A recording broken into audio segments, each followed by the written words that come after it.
بسم اللہ الرحمن الرحیم۔ حضرت عائشہ صدیقہ رضی اللہ تعالی عنہا کے پاس ایک خاتون آئی، کہنے لگی، اما ایک اچھے اخلاق والی عورت کے اندر کون کون سی خوبیاں پائی جاتی ہیں؟ حضرت عائشہ صدیقہ رضی اللہ تعالی عنہا نے فرمایا، بیٹی، ایک اچھے اخلاق والی عورت کے اندر 10 نشانیاں ہیں۔ جس عورت کے اندر یہ 10 نشانیاں موجود ہوں، سمجھ لینا وہ عورت اچھے اخلاق والی ہے، اور جس عورت میں یہ 10 نشانیاں پائی جاتی ہوں، یقین کر لینا کہ وہ اسلام کی ایک مقدس شہزادی ہے۔ حضرت مولانا جلال الدین رومی رحمت اللہ علیہ نے فرمایا، شادی کرنے سے پہلے ایسی عورت تلاش کرو، ایسی عورت کا چناؤ کرو جس خاتون کے اندر حضرت عائشہ صدیقہ رضی اللہ تعالی عنہا کی بتائی گئی 10 نشانیاں موجود ہوں۔ اس خاتون نے پوچھا، اے عائشہ صدیقہ رضی اللہ تعالی عنہا، وہ 10 نشانیاں کون سی ہیں؟ حضرت عائشہ صدیقہ رضی اللہ تعالی عنہا نے فرمایا، بیٹی، اچھی عورت جھگڑا کم سے کم کرے گی، اپنے شوہر سے جھگڑا بالکل کم ہی کرے گی، کیونکہ شوہر کے اوپر چڑھائی کرنے والی عورت، شوہر کے پریشان کرنے والی عورت اللہ تعالیٰ کے غضب کو دعوت دیتی ہے۔ ہر وقت چڑھائی کرنے والی عورت اور ترخ لہجہ اپنانے والی عورت اللہ تعالیٰ کے غضب کو دعوت دیتی ہے، اور جب اللہ کا قہر ٹوٹتا ہے تو پھر روتی ہے، چلاتی ہے، لاوارث ہوتی ہے۔ اس سے رونے کا پھر اس سے کوئی فائدہ نہیں ملتا۔ اس لیے اچھی اور با کمال عورت وہ ہے جو اپنے شوہر کے اوپر چڑھائی نہیں کرتی، اپنے شوہر کو پریشان نہیں کرتی۔ نمبر 2، ایسی عورت جو اپنے ہاتھ کو ہر وقت کھولے رکھتی ہے، سخاوت چلاتی ہے، صدقہ دینے میں دیر نہیں کرتی۔ اچھی عورت وہ ہے جو ہر وقت اپنے ہاتھ کو کھولے رکھتی ہے، دوسری عورتیں آتی ہیں، اپنی ضرورتیں پوری کرتی ہیں، اس کا سخاوت والا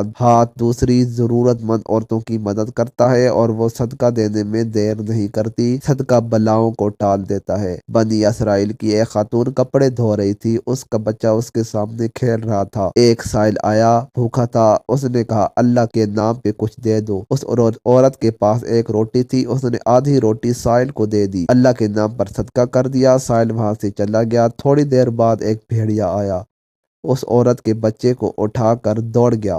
اب اس عورت کو کپڑے بھول گئے، بھیڑیے کے پیچھے دوڑتی چلی جا رہی ہے، میرا بچہ بھیڑیا لے کر جا رہا ہے۔ اچانک سے آگے ایک شخص نمودار ہوا، اس نے بھیڑیا کو پکڑ کر زمین پر دے مارا، اس کی ماں کے ہاتھ میں دے دیا۔ اس عورت نے کہا، تیرا احسان ہے مجھ پر، اے اللہ کے نیک بندے، تو نے مجھ پر اتنا بڑا احسان کیا، میرے بچے کی جان بچائی۔ اس شخص نے کہا، میں بندہ نہیں ہوں، میں فرشتہ ہوں۔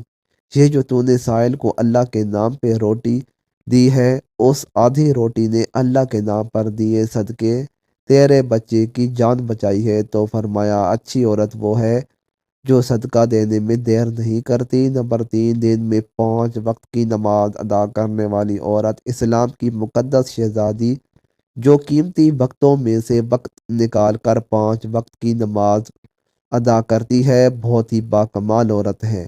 بنی اسرائیل کی ایک خاتون حضرت سیدنا موسیٰ علیہ السلام کے پاس آئی اور کہنے لگی، اے اللہ کے نبی، مجھ سے گناہ سرزد ہو گیا تھا، میں نے توبہ کی، آپ دعا کریں۔ اللہ تعالیٰ مجھ سے گناہ سے ڈر کر اللہ سے پکی توبہ کی۔ حضرت سیدنا موسیٰ علیہ السلام نے پوچھ ہی دیا، آخر تو نے ایسا کون سا گناہ کیا؟ اس عورت نے کہا، مجھ سے زنا ہو گیا تھا، جس کی وجہ سے میں حاملہ ہو گئی، میرا ایک بچہ پیدا ہوا تو اس گناہ کو چھپانے کے لیے میں نے اس بچے کو قتل کر دیا، قتل کر کے اس کو مٹی میں ڈال دیا تاکہ میرا گناہ چھپ جائے، معاشرے میں ذلیل نہ ہو جاؤں، لوگ کیا کہیں گے، یہ زناکار عورت ہے، بس میں نے اپنے گناہ کو چھپانے کے لیے بچے کو قتل کر ڈالا۔ حضرت موسیٰ علیہ السلام نے اس سے فرمایا، او بدبخت عورت، یہاں سے چلی جا، ایسا نہ ہو تیرے گناہ کی وجہ سے آسمان سے کوڑے برسیں اور ہم بھی عذاب میں مبتلا نہ ہو جائیں۔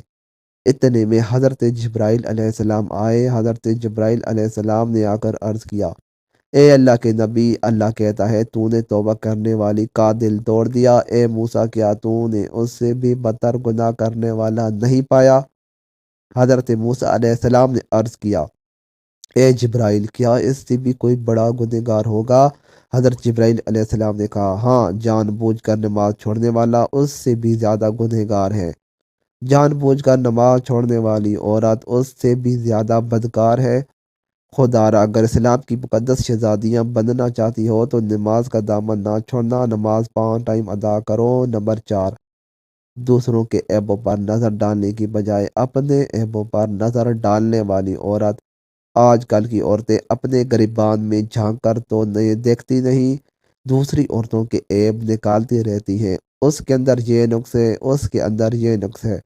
تو ناظرین، اسلام کی مقدس شہزادیوں کو زیب نہیں دیتا تو حضرت انسان ہو تم اسلام کے مقدس شہزادے شہزادیوں والا کام کیا کرو، وہاں کی بات سن کر یہاں نہ لگانا، یہاں کی سن کر وہاں نہ لگانا، پھر دونوں بھائیوں کو آپس میں لڑانا، پھر دونوں کو آپس میں ایک دوسرے سے جدا کر دینا۔ کیا یہ تجھے زیب دیتا ہے؟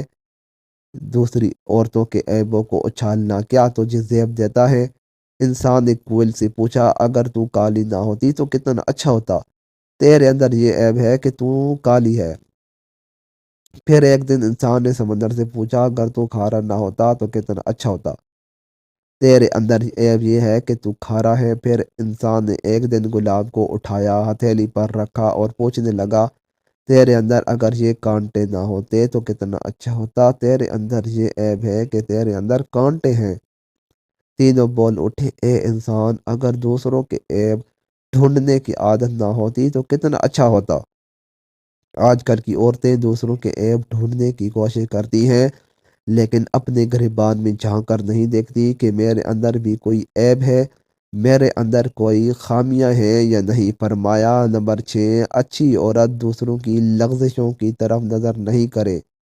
نمبر 7، اپنے شوہر کے سامنے اپنے ماں باپ کا گلہ نہیں کرے گی، کیونکہ شوہر کے ماں باپ کا گلہ کرنے والی عورت بدترین عورت کہلاتی ہے۔ دنیا کی بدقسمت عورت ہے جو شوہر کے دل میں محبت پیدا کرنے کی بجائے نفرت پیدا کرتی ہے۔ فرمایا اچھی عورت ہے وہ جو شوہر کے سامنے شوہر کے ماں باپ کی تعریف بیان کرتی ہے۔ نمبر 8، فرمایا اچھی عورت ہر وقت شوہر کے سامنے معذرت کرنے کی طلبگار رہتی ہے۔ کوئی اس سے غلط کام ہو جائے جس سے شوہر کی دل آزاری ہو تو وہ فوراً شوہر سے معذرت طلب کرتی ہے۔ وہ عورت جو شوہر کو رخصت کرتے وقت ڈھیروں دعاؤں اور تمناؤں کے ساتھ رخصت کرتی ہے۔ حضرت عائشہ صدیقہ رضی اللہ تعالی عنہا نے فرمایا، آخری نشانی اچھی عورت کی وہ ہے کہ اچھے وقت میں ہر عورت اپنے شوہر کا ساتھ دیتی ہے، لیکن اچھی عورت وہ ہے جو شوہر کی غربت میں بھی شوہر کا ساتھ دیتی ہے۔ تو ناظرین، حضرت جلال الدین رومی رحمۃ اللہ علیہ نے فرمایا، شادی کرنے سے پہلے ایسی عورتوں کو تلاش کرو، ایسی اسلام کی مقدس شہزادیوں کو تلاش کرو جس کے اندر حضرت عائشہ صدیقہ رضی اللہ تعالی عنہا کی بتائی گئی 10 نشانیاں پائی جاتی ہوں۔ انشاءاللہ ایسی عورت جب تمہارے گھر میں آئے گی تو تمہارے گھر کو جنت کا باغ بنا دے گی۔ اللہ پاک ہمیں نیک عمل کرنے کی توفیق عطا فرمائے، ہمارے گھروں کو آباد رکھے، آمین ثم آمین۔